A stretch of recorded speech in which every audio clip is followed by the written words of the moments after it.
What am I to do? Welcome to He Said, She Said Razor Branding Podcast with Michael Russo and Jackie Russo. To learn more about how to improve your brand, visit brandRUSSO.com. Welcome to another episode of He Said, She Said Razor Branding. And today it's just me for right now. Jackie is under the weather, so I'm decided to go ahead and do a podcast without her. This is going to be a creative takeover. We're going to have our creative team join us in a minute, and we're going to talk about principles of design, the ups and downs of working with designers and marketing directors, some best practices, a little bit on AI and where that's at in the world. And anyway, just a good conversation with the team, and hopefully you will enjoy it and pick up a couple of insightful things along the way. So anyway, without further ado, I'm going to welcome everybody, and we'll get started. What am I to do when the day is through? So I want to welcome the creative team today to the He Said, She Said Razor Branding podcast. And we're going to have a different take today. Jackie was out. She was under the weather. So we're going to go ahead and proceed with the podcast and see how this goes. It could be an absolute train wreck, or it could be interesting. But we're going to get some insight from our creative team. We have Jonathan Casio, our senior art director here, Ari Johnson and Hannah Robert, two of our art directors as well, and the graphic designers, and Tim Dupre, who heads up our web development team. So today, I thought we'd talk about some of the aspects of design and creative content development that we deal with on a daily basis. And I guess the ins and outs of that, the good, the bad, and the ugly, things to think about. Obviously, AI is a big part of the discussion in the world today, and how that evolves, what we're doing internally here at Russo, and things for people to think about just in general when it comes to working with design teams, how to look for good design, how to use it yourself, things like that. And so just maybe everybody can jump in and tell me your initial thoughts, and we can kind of go from there. Ari, I'll start with you. Awesome. Thank you so much. Yeah, I think first of all, I was the loudmouth who said, well, why don't the creative team just talk for like 45 minutes? And much to the chagrin of my team, because I'm the yapper, so I kind of volunteered us for that. So I should probably just publicly apologize for whatever it is you're about to hear. I take full responsibility for this possible train wreck, but also possible goldmine. We'll see. But this really came from the foundation of a conversation that the creative team had a couple weeks ago. We put a blog out about it, just about kind of like the importance or the value really of design, not just in like logos or things that you like see every day, but in the ways that you don't think about it all the time. I think a lot of times it gets kind of rushed or pushed to the side when we're talking about time constraints or budget constraints, really. And while I understand that and appreciate that stress, right, when you're a marketing director or you're an accountant, you're kind of like running through, okay, where do we need to save time and save money? I don't think design should be the number one on that list. And we get into it in the blog a little bit, essentially, but Jonathan actually brought up a really good analogy about you don't necessarily call out really great CGI in a movie, but you know immediately when it's awful. I actually thought about the Sonic movie, and when they first released the like trailers or the teasers for how he looked, and like he had crazy little teeth, and like his fur wasn't right, and he just looked a mess. And so like people took the internet and they were like, $1 million budget, and this is the best you can do for Sonic, right? And so the like creators really like took that to heart, probably cried about it a little bit, and then got to work on revamping his image. And when the movie actually came out, it was amazing.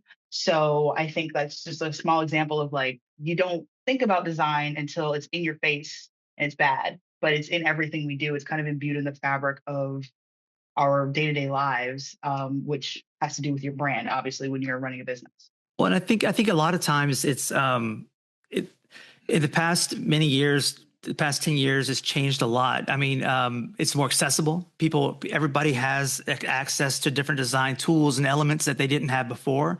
And everybody is in contact with design. So it seems very, approachable to an extent.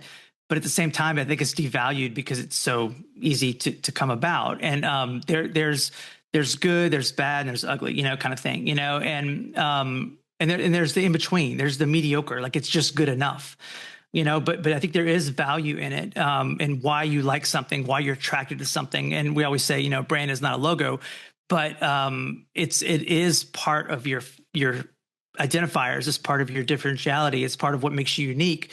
Having the right color palette, having the right design, having things that have the emotional content of what you're trying to purvey, or what you're trying to say to the world. And if you're not approachable, if it doesn't feel like you, then there's rubs with that, right? And so that's a touch point. The design is a touch point.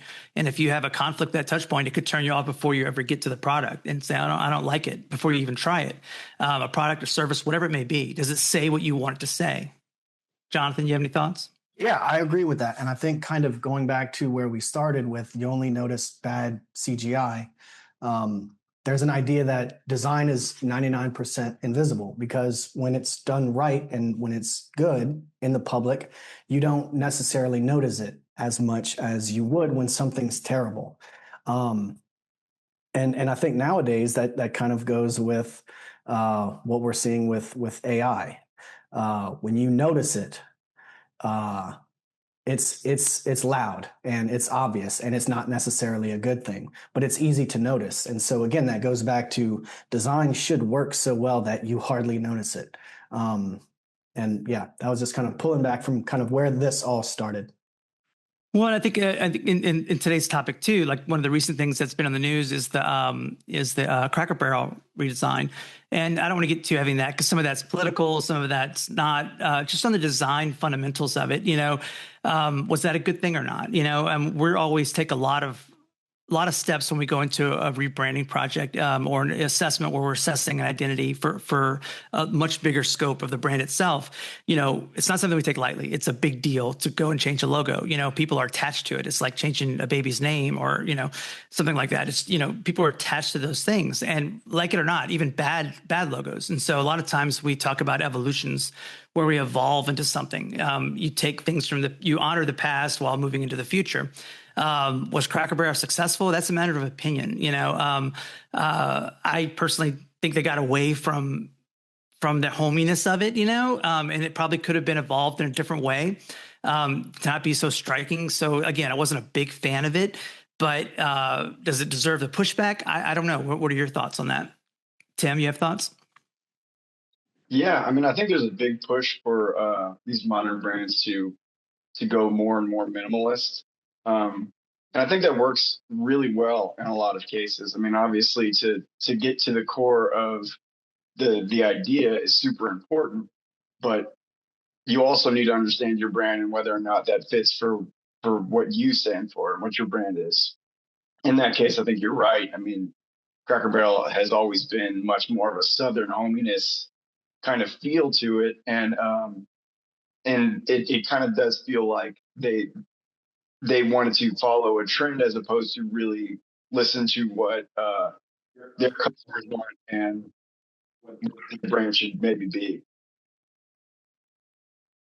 Hannah, Yeah. you have thoughts? You've been quiet before Irie jumps back in. I know Yeah, for sure. Irie's dying to I talk. can't help it. I can't help it. Yeah, I will for like the whole Cracker Barrel thing. I think like political stuff aside, like even if there is issues there, like I just feel like the rebrand kind of moved away from like the whole feel of what Cracker Barrel is, um and I don't know if that was the right move, considering like most people who do go, like they're there for like that country feel, that home feel, and I think it kind of they modernized it a little bit too much with that, but so I'm not too sure if like that rebrand really like catered to their whole audience that goes there, and I'm not sure if that was like the best move, but I mean I really do agree with Tim with that. Like a lot of brands now are feeling this pressure to kind of move in this more like minimalistic, modern look, and that might have been where they were going with it. But yeah, I'm not too sure if like that really fits what they stand for. We talk about that a lot too, audiences, understanding your audience. And I don't know if they really did understand their audience. Maybe they wanted to get a new audience, but they've kind of portrayed their old audience in the process, and you got to think about both. How do you bringing people along with that? How was it launched? How was it introduced? And this was like a big Band-Aid pull. They were like, we're redoing everything. We're changing the interiors. We're doing this. We're doing that. And the reasoning behind it didn't jive, I think, with their existing customers. And the current political climate, whether you like it or not, it exists. And you have to take that into consideration too, and think about the ramifications of all that and how that's going to affect everything. And it's obviously affected them badly right now. It's a bad timing as far as where the world is and is not ready for that. So again, it's hard to even talk about just the design merits when it's wrapped up in so many other things, A simple tweet probably could have gone a lot further for them, because there's absolutely issues with the original logo. I think a lot of people have a lot of attachment to it for nostalgia reasons, but there's a lot of room to clean it up. And if you look at the typeface does do it. And it just kind of removes a lot of elements. Well, I think it lost its soul. It lost its soul, in the process. Irene, right. Open door. Yeah, I thank you so much. I'm gonna need like a hand raise button or something. No, I obviously we're agreeing with each other. I just don't want to shoot myself in the foot as a designer or speaking on behalf of like an agency, right? Like we have clients all the time who have an outdated representation, whether it be their logo or their website or their social media presence or a combination of all three. And our job is to come in and update that and make them kind of presentable for the market. I think what we've all kind of touched on though, essentially is as professionals and as experts in our field, we are always looking to find the character, find the differentiator, as Jackie would say, in each of our clients and pull that out in a way that updates and evolves them without completely killing their soul. And I think that's where Cracker Barrel definitely lost their footing, right? Like Tim, you mentioned like the typeface. I think that cleanup was great. I did kind of like that little like K arcing, but that's like for nostalgia reasons. As a designer, I think this lockup is much cleaner, much more polished, definitely is like transferable in different mediums, which is just like great for like a monetary standpoint, right? Like this is a company, they're trying to make money. So I get that. But like completely losing the old man in his chair, like when I think of Cracker Barrel, I think of after church, long wait times. I have to sit outside in that rocking chair. I'm fighting other old people for no reason to like get to the chess boards outside. I definitely like should have had a little bit more couth as a child, but all that to say that's still like part of my memories and like the nostalgia embedded in Cracker Barrel. So when I see that old man in the rocking chair, like that's what I think of, and it makes me hungry. And now when I see that logo, I have no idea like where I have that like feeling of connection, and we completely lost it. So well, I think they tried to do that with the barrel shape that it's inside of, which gets completely lost and does not look like a barrel, and so they tried to kind of keep some of that nostalgia there, but I think they failed at doing that. Yeah, and I almost don't buy that was on purpose. Like I almost feel like they launched it and people got mad and they're like, well, look, there's the barrel, it's on the side, because it doesn't look like a barrel. Like it's just stuff like that. Like, and I like Mike, to your point, like with the way that the world is or where the world is right now, like you have to take all of that into consideration. I think it would be a complete misstep of a brand to not pay attention to their audience, and B, where their audience is and what decisions they're making based on their life. Because like we're living life and that's how we're interacting with these brands. Well, I think a lot of it, we have this thing, the 5 R's of branding. And one of those is you don't own the brand, the consumer owns the brand. And that is gospel here. And I think it should be across the board. You have to understand that from a branding perspective, you as the owner don't control what people think. You can help influence it. You can help inspire it, but you can't control it. They're going to ultimately decide what they think of you. And so this is an example of them saying, you know, F you, and we're going to do what we want to do, what we think is best. And I think that's the pushback more than anything. It's like, wait, you're taking something that's ours. Like you already have buy-in, and now you're taking it away and saying, we're going to tell you how you should feel. And that's what underlying everything is. I mean, there may be other reasons and all that, but there is a truth to that. I think you have to take them into consideration. You have to value their opinion and value their ownership. And if they're part of the tribe, if they're bought in, then they own that too. And you can't go in and tell them how to feel and think. Again, that's always going to backfire, I think. Which leads me to this question. Like I said, so as designers and creatives in the space and interactive as well with Tim, but you know, how do you think people should approach that when working with a designer, working with a creative team, and working with a rebranding or just a campaign in general? What are things to consider? What are things to not consider? I mean, we work with marketing directors every day, and they are a lot of times the gatekeepers on things, you know, and it's either a good relationship or not. And it really has to be a good relationship for things to work well.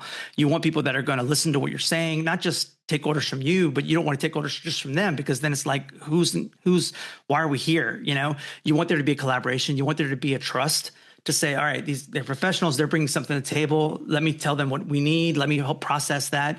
But if you had your wish list of things and how things should go, what would you recommend? How to best work with the creative team?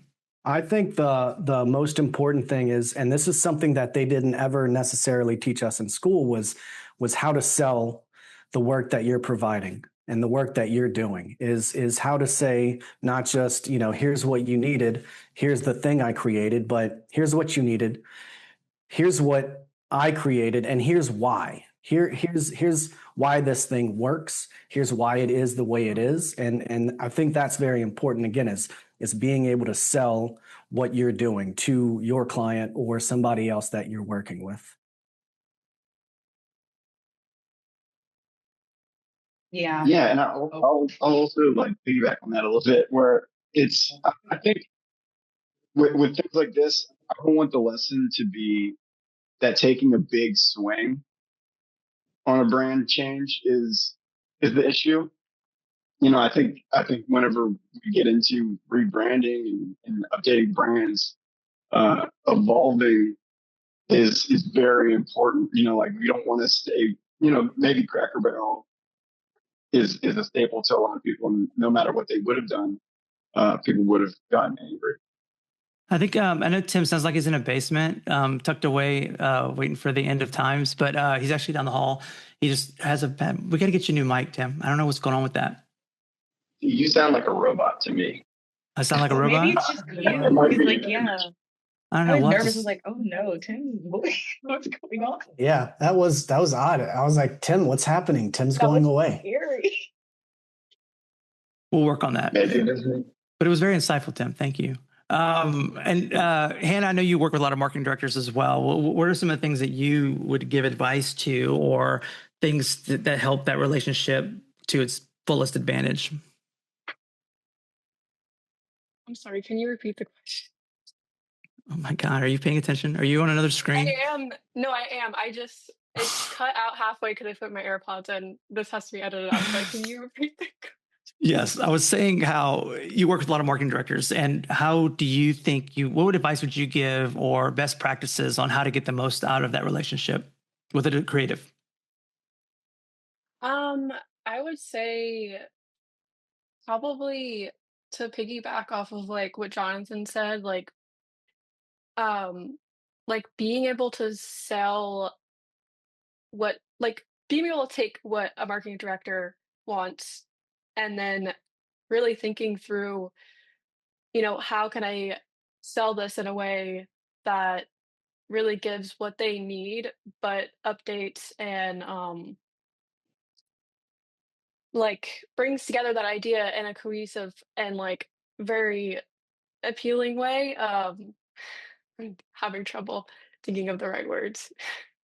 I think it's like it's being open to having some trust, first of all, And once you establish something, is sticking through that established look and feel, right? I mean, because it's so easy to get away from that, to have like a knee-jerk reaction, or hey, we have to follow this trend or that trend, versus having some consistency. And it's not being stuck in a rut, but just being consistent to the look and feel that you've established, right? And I think part of that is a little bit of pushback from one team to another, which is okay, and I think that's healthy in a good relationship with whoever it is you're working for. Is being able to kind of say like, we strongly feel this way about it, not necessarily what you want exactly. Yeah, and I mean, I think the worst thing that anybody would hate to hear, and it happens a lot. I'll know it when I see it. Or, I have an idea what it is. I just don't know what it is exactly. That's not quite right. And that's like the death nail. It's like, come on, now you just open the door, you do some research. And if you have an idea of something, be able to express that idea and say, this is kind of what I'm looking for more of, and being honest with that critique and saying, I want it to feel more like this, or can we try this? Versus I just don't like it, or I don't, because I don't think people understand how much time goes into, and we're getting paid for it. I'm not saying that's a problem, but it's never knee jerk on our end. It's goes through several ideations, like if somebody brings something, it may go through Jonathan or different art directors, and it comes to me, it comes to the brand developer. It's going through a lot of internal processes and approvals before it gets to the client even. So we've thought through all this stuff, and we've done the research, and we've done all of our legwork to make sure that it resonates with the audience, that it's the right message, that it's the right tone, it's the right look and feel, and all that stuff is really important. And so, yeah, I don't know how else to express that other than, understand that there's some thought behind it, Well, Mike, I think that goes back to like trust, right? In general. And I think Jonathan said it, but like if we were to have a perfect client, so to speak, it would be someone who trusts us as experts, right? You don't go to the dentist and they tell you have a cavity and you say, you're wrong. No, you don't go to the mechanic. Maybe you do fight with the mechanic a little bit, but still, like if the mechanic diagnosed your car with something, you like trust, or you would hope that your trust that they're right and what they're telling you is accurate. And so I think that's kind of like the goal always for our clients, is to trust us as experts, which we are. I mean, we've got the track record to prove that and we're it's reliable. not blind trust. It's not like just, hey, just listen to us because we said it. But it's the whole idea is that you have that relationship where you can be trusting of it. And you're right. I think I talked about that earlier, like accessibility. It's easy to critique something that you understand. Everybody understands visual things that they see every day, and their opinions on that, their opinions, but they aren't always taking into consideration the audience's opinions that they're trying to reach. So you may not like something, but the people that we're trying to talk to will. And so there's a balance of that. But yeah, you're not going to go into the doctor and say, I don't like that diagnosis. Can we try something else? Same thing with cars. I know nothing about cars. So if they tell me that the flux capacitor is broken, I'm going to believe them, and I'm going to hope that they're telling me the truth, So I'm not going to time travel tomorrow, but I hope that's real. For those of you born before the 80s, Irie, I know. It's Back to the Future reference. Thank you. Beautiful. I love it. Thank you. Well, I think and a very smart and wise person told me that design is greater than the sum of its parts. And as designers, we are the architect of that impact that is, what everyone in your audience is focusing on. And I think too, as marketing directors or whoever it is that on the agency side that we are in contact with for our clients, I think a lot of times they get really bogged down in like the one project that we're doing, and they just kind of like want to keep going from, project to project to project, and forgetting that like as the holders of your brand, we are looking at all aspects of your branding. So if you're thinking about this one quarterly ad, I'm thinking about your entire Razor branding. Like, who is your audience for this one piece versus your audience for this one piece? Where are you showing up for this quarterly ad is, in front of my mind, because that's the project that we're working on right now. But at all times, I'm thinking about what your messaging is that comes back from the Razor branding of who you are trying to talk to and what it is that they care about. All of that is because we do the work up front. So all of that is kind of like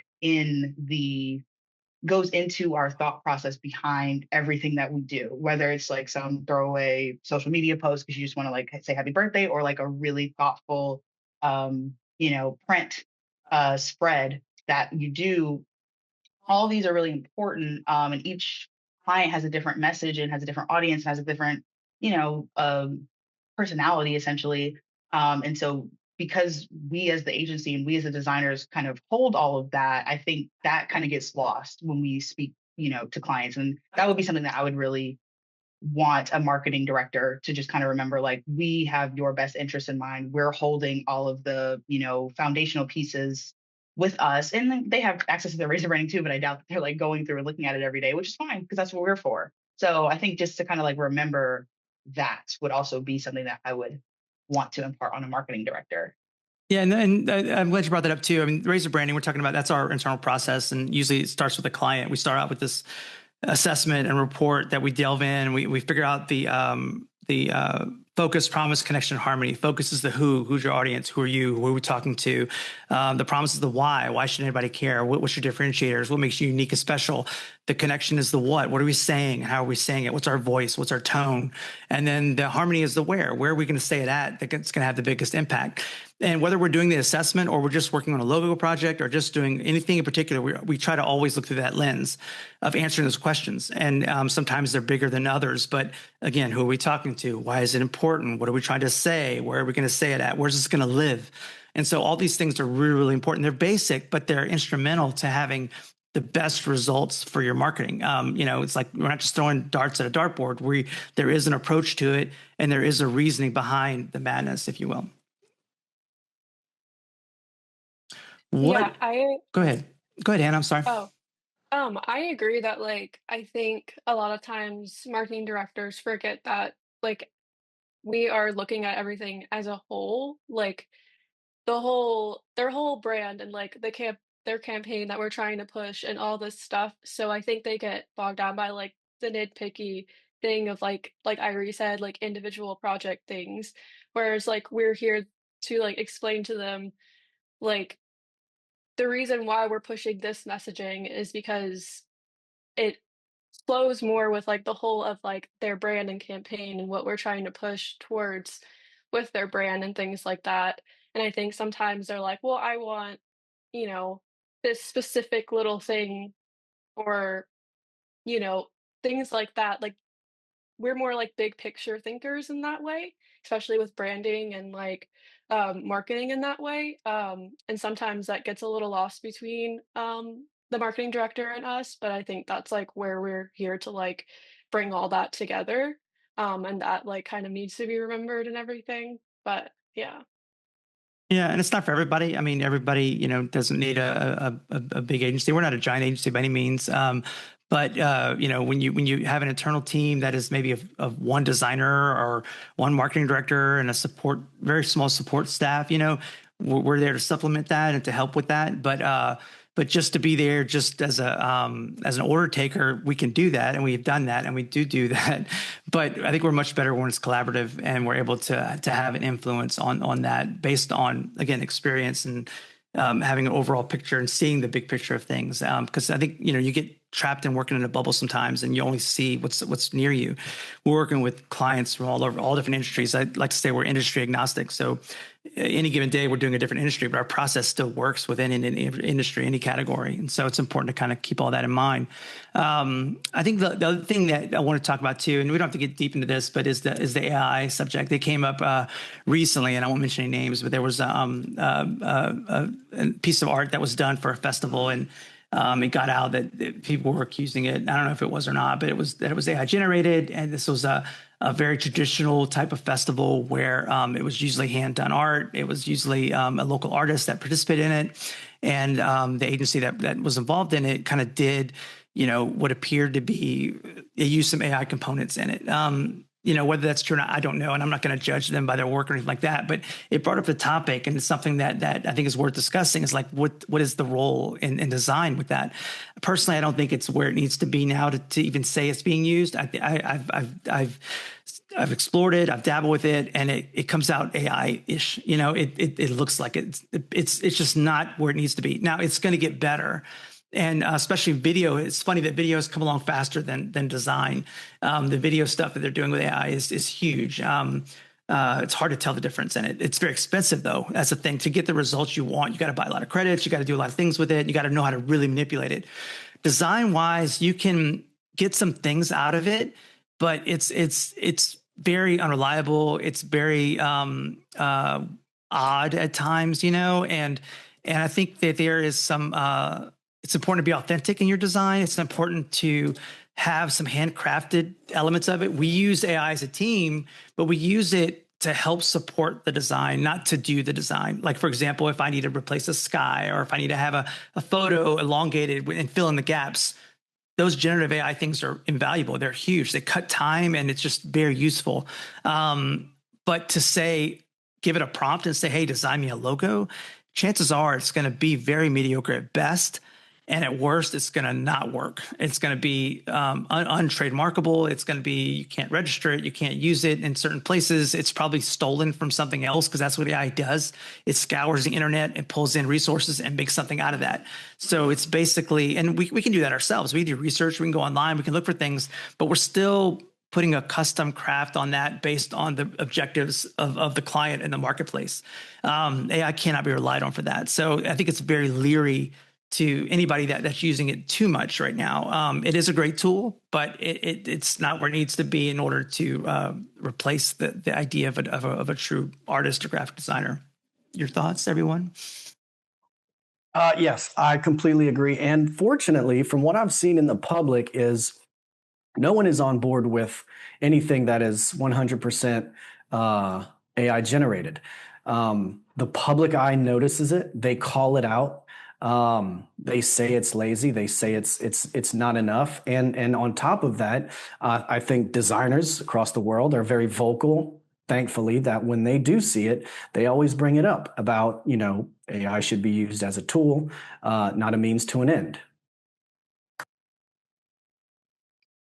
Yeah, I mean, for me personally, in order to A, be able to sleep at night, B, convince myself I'm gonna have a job in like 10 years, I think of AI like as a tool for designers only. It's not supposed to replace us the same way an electric drill did not completely devastate the construction industry.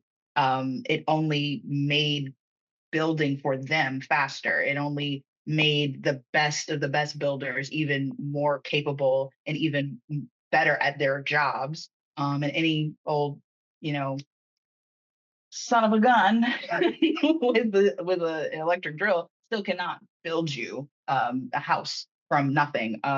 Or you wouldn't trust any old person on the street. Just because you give them the right tools doesn't mean that they can give you what you need. And I think it's actually touches back to like the Cracker Barrel conversation from earlier. And I'm not accusing this redesign of being AI generated by any means, but the issue is similar in that it's lost its soul, right? And so because it can't think, it can only find and like put together things that already exist.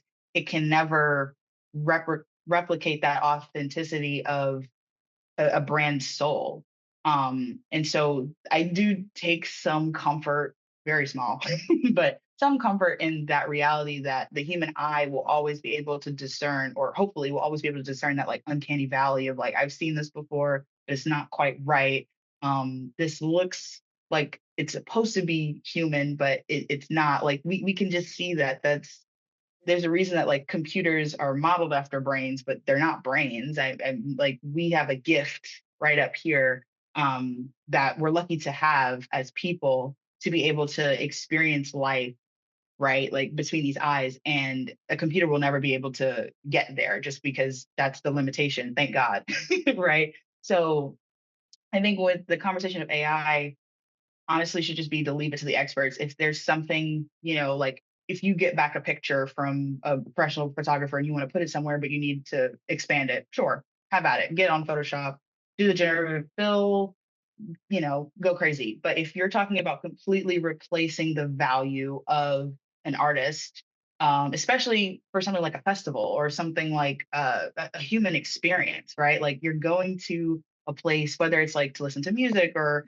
to eat food. Like we're talking about the human experience, and you want to take that out of the promotion itself of the human experience, which I think is completely odd and unnecessary.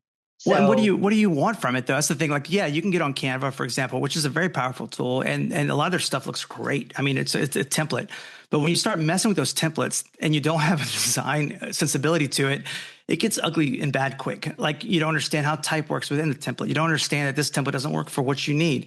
You understand that it looks like everybody else's template out there now. And the same thing happened in radio like 15 years ago or so. I used to love writing for radio, and they had these companies that went around and to radio stations and told them how to write for these radio templates. And what happened was every radio spot sounded the same. Every single one. It was fill in the gap, fill in the gap, fill in the gap, leave your number, fill in the gap, fill in the gap, fill in the gap, leave your number. Say your number 5 times at the end. It was just noise. And that's when people turned stations or they moved on.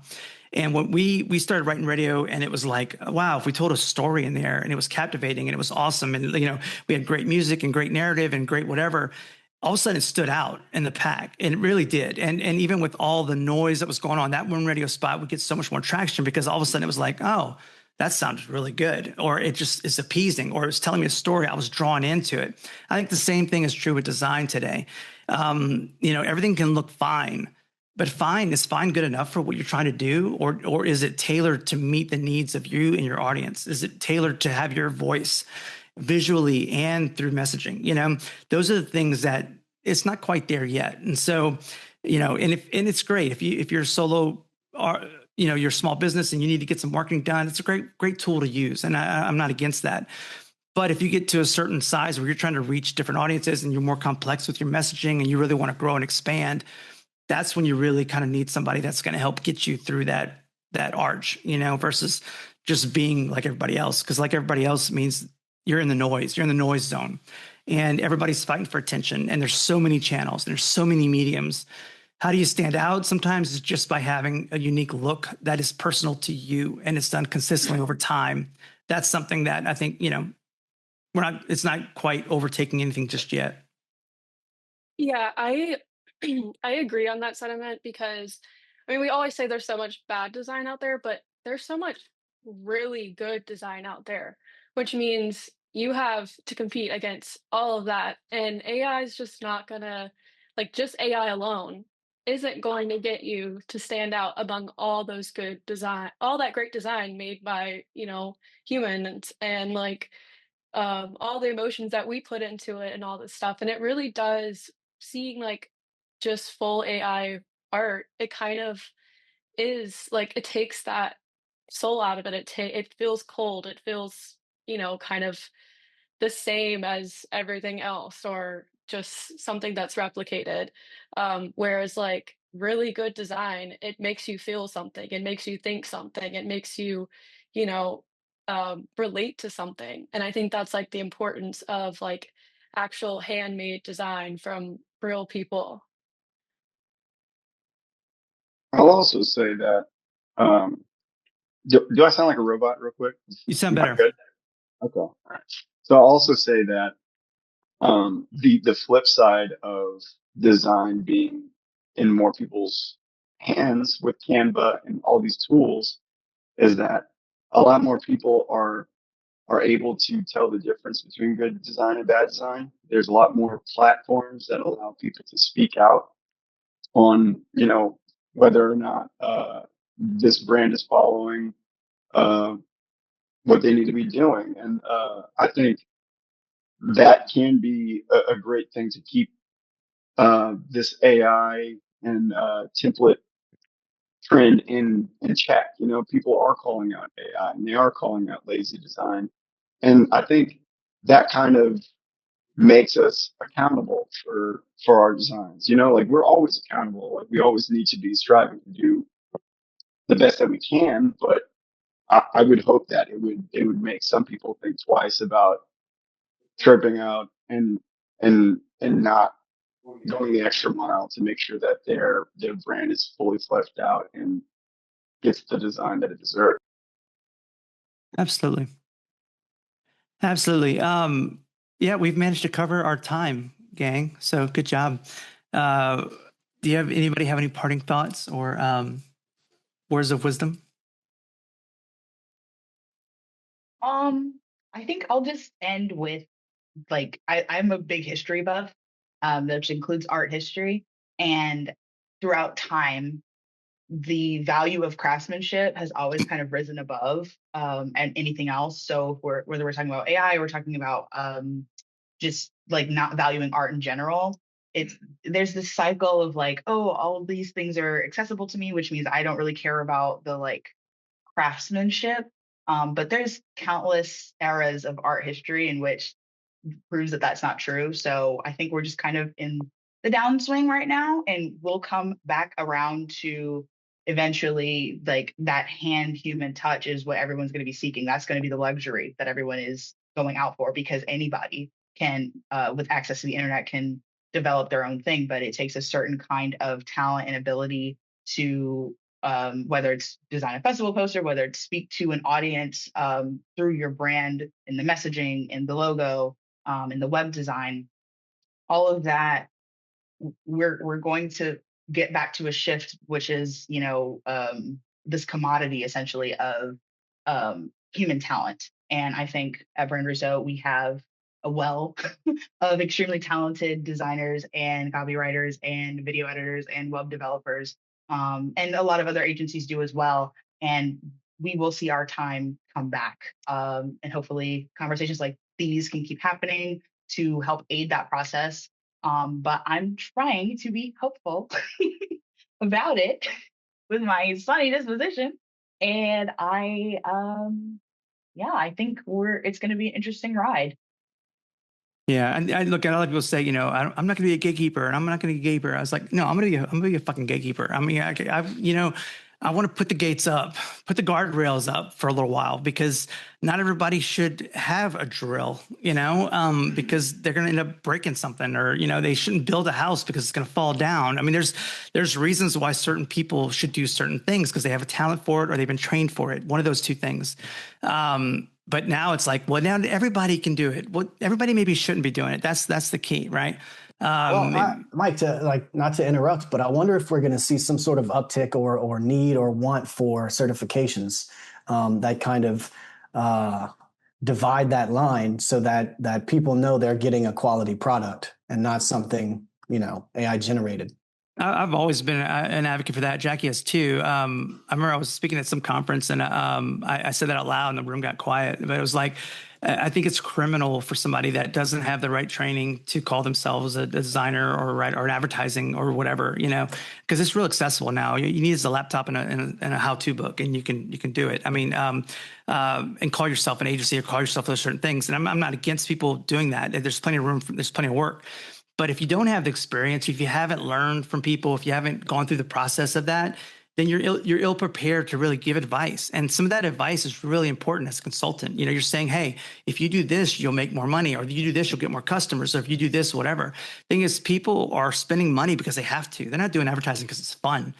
They have to have tires in their car because they need them. They have to have air conditioning because it's hot. They have to have advertising because they have to get the word out of what they do to people, right? And sometimes it's a big part of their revenue or their bottom line, and they can't afford it, but they're doing it in the hopes that they can keep their doors open.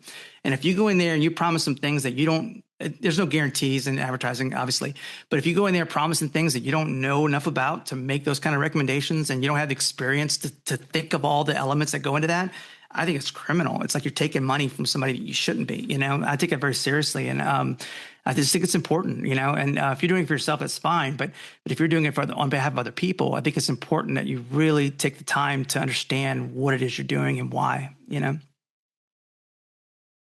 Sorry, that was my rant. Amen.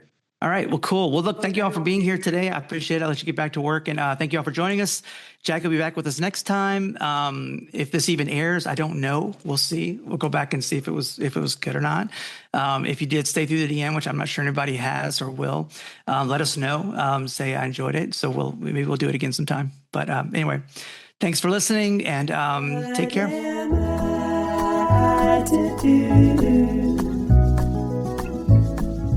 When the day is